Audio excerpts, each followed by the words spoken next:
বাংলাদেশের অর্থনীতির লাইফলাইন চট্টগ্রাম বন্দর। গত এক বছরে কার্গো ও কন্টেইনার হ্যান্ডেলিংয়ে বন্দরটি নতুন মাইলফলক স্পর্শ করেছে। কমেছে জাহাজের অবস্থানের সময়, বহির্নোঙরে অর্জন হয়েছে জিরো ওয়েটিং টাইম।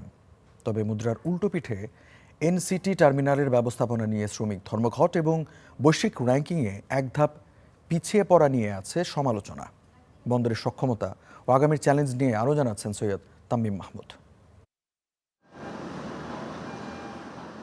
সকাল থেকে রাত, বছরের প্রতিদিনই ২৪ ঘন্টায় কর্মব্যস্ত থাকে দেশের প্রধান সমুদ্র বন্দর চট্টগ্রাম।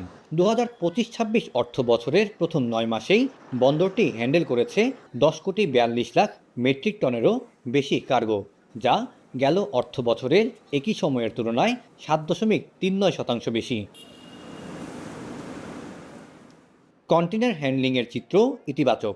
২০২৫-২৬ অর্থ বছরের প্রথম ৯ মাসে কন্টেইনার হ্যান্ডলিং হয়েছে ২৫,৭২,৩৪৬ একক, যা গেল অর্থ বছরের একই সময়ের তুলনায় ৪.৭৫% বেশি।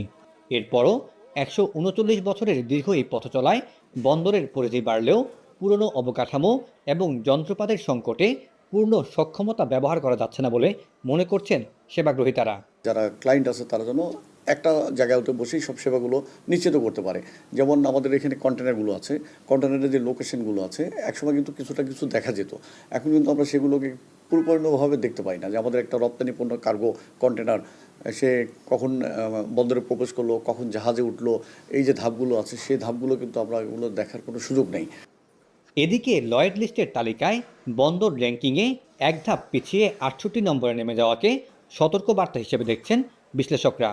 এর ওপর নতুন করে ট্যারিফ বা শুল্ক বৃদ্ধির সিদ্ধান্ত নিয়েছে বন্দর।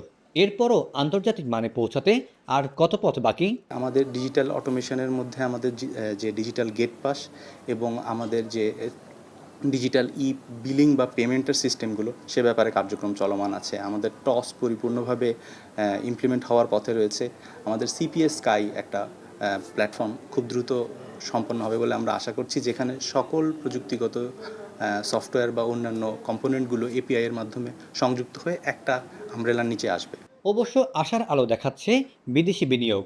বন্দর ব্যবহারকারীরা বলছেন, আধুনিক প্রযুক্তি আর স্থিতিশীল শ্রম পরিবেশ বজায় থাকলেই বিশ্বসেরা বন্দরের তালিকায় আবারও উপরে উঠে আসবে চট্টগ্রাম বন্দর। প্রজেক্টগুলো যদি সম্পূর্ণভাবে বাস্তবায়ন করতে পারে, তাহলে এই বন্দর আরও সামনে থেকে এগিয়ে যাবে।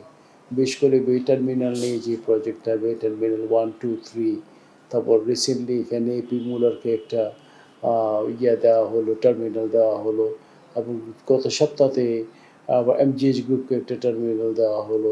শুধু বিদেশি বিনিয়োগকারীদের জন্যই নয়, দেশীয় বিনিয়োগকারীদের আরও শিল্প বাণিজ্যে বিনিয়োগ বাড়াতে আগ্রহী করে তুলতে বন্দরের আধুনিকায়নের বিকল্প নেই বলে মনে করেন সংশ্লিষ্টরা।